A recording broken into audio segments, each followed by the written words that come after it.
केंद्रीय कृषि एवं ग्रामीण विकास मंत्री शिवराज सिंह चौहान द्वारा शुक्रवार को कलेक्ट्रेट सभाकक्ष में जिले में खाद की उपलब्धता तथा वितरण की समीक्षा की गई।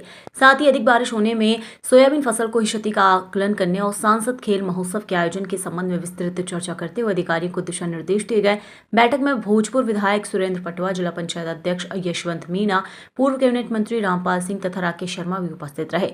कलेक्टर अरुण कुमार विश्वकर्मा द्वारा जिले में खाद के आवंटन तथा वितरण व्यवस्था के बारे में अवगत कराया गया। बैठक में केंद्रीय कृषि मंत्री चौहान ने क्षेत्रवार खाद के आवंटन, स्टॉक तथा वितरण व्यवस्था की जानकारी लेते हुए कहा कि खाद वितरण व्यवस्था को सुगम बनाया जाए, वितरण केंद्रों पर काउंटर्स की संख्या बढ़ाए तथा टोकन व्यवस्था सुचारू हो। उन्होंने अधिकारियों को निर्देश दिए कि खाद की कालाबाजारी न हो, ये सुनिश्चित किया जाए। कहीं से खाद कालाबाजारी की शिकायत मिलने पर संबंधित पर कठोर से कठोर कार्यवाही की जाए। केंद्रीय मंत्री चौहान ने वीसी के माध्यम से केंद्रीय मंत्रालय के वरिष्ठ अधिकारियों को भी खाद के आवंटन के संबंध में निर्देश दिए। खाद को लेकर भी चर्चा हुई है और ज़्यादा बरसात के कारण कुछ जगह सोयाबीन की फसल, तुअर की फसल, मक्के की फसल को नुकसान हुआ, उसके बारे में भी चर्चा हुई है। और बाकी भी जो ज्वलंत मुद्दे थे उन पर बातचीत हुई है।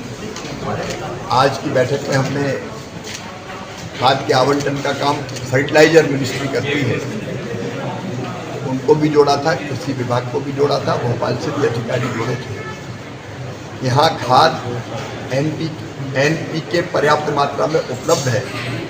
डीएपी भी अब लगातार आ रहा है। रोज रैक्स प्लान है, तो लगभग रोज रैक्स आएंगी। उनमें कहाँ कितनी और ज़रूरत है उसका भी आकलन किया है। वितरण व्यवस्था कैसे ठीक हो, कई जगह डबल लाख में टोकन सिस्टम से जो खाद बढ़ता है तो भीड़ ज़्यादा हो जाती है, और उस ज़्यादा भीड़ के कारण, क्योंकि एक दिन में बांटने की एक सीमा है पॉस मशीन के कारण, तो वो जितनी भी इस तरह की दिक्कतें थी उसके बारे में चर्चा करके कैसे बेहतर वितरण की व्यवस्था और हो सकती है उसके बारे में भी चर्चा हुई है। और किसान भाइयों को ठीक ढंग से खाद मिल पाए, इसमें प्रशासन पूरी तरह से दिन और रात एक करके प्रयत्न करेगा। रोज एक खाद का बुलेटिन भी जारी करेगा, कितना खाद आया, इतना बटा, कितना शेष है, तो वो भी किसानों को अवगत कराया जाएगा। और पूरा प्रयत्न ये होगा कि किसानों को कोई दिक्कत ना हो। बाढ़ के कारण भी, विशेषकर सिलवानी विधानसभा क्षेत्र में कई जगह मकान पूरी तरह से टूट गए थे और फसलें भी खराब हुई थी। अभी तक जो जानकारी आई, 26 मकान पूरी तरह से टूटे हैं। उनका प्रस्ताव आएगा तो प्रधानमंत्री आवास योजना के अंतर्गत उनको मकान नया देने की राशि की व्यवस्था की जाएगी। आंशिक नुकसान में भी यहाँ प्रदेश की सरकार ने किसानों के खाते में पैसा डाला है, लेकिन एक हमारी चिंता है, फसलों में अगर नुकसान हुआ तो उसका ठीक से सर्वे हो जाए।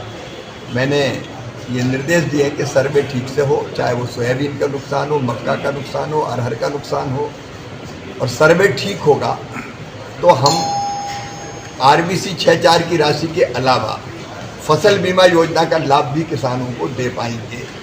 तो आज ये फिर से हुआ कि एक बार फिर ये देख के, सैटेलाइट सर्वे जो होता है रिमोट सेंसिंग का, उसमें सोयाबीन का नुकसान उतना नहीं आ पाता, इसलिए क्रॉप कटिंग एक्सपेरिमेंट के माध्यम से भी जो नुकसान हुआ है उसका सर्वे करके दोनों तरह के प्रयत्न किए जाएंगे। आरबीसी 6.4 के अंतर्गत राज्य शासन अपनी तरफ से मदद करेगा और प्रधानमंत्री फसल बीमा योजना के अंतर्गत ठीक ढंग से सर्वे होकर पहुंच जाए तो उसके अंतर्गत भी फसल बीमा योजना की राशि किसानों को मिल जाए, उस बात का प्रयत्न किया जाएगा।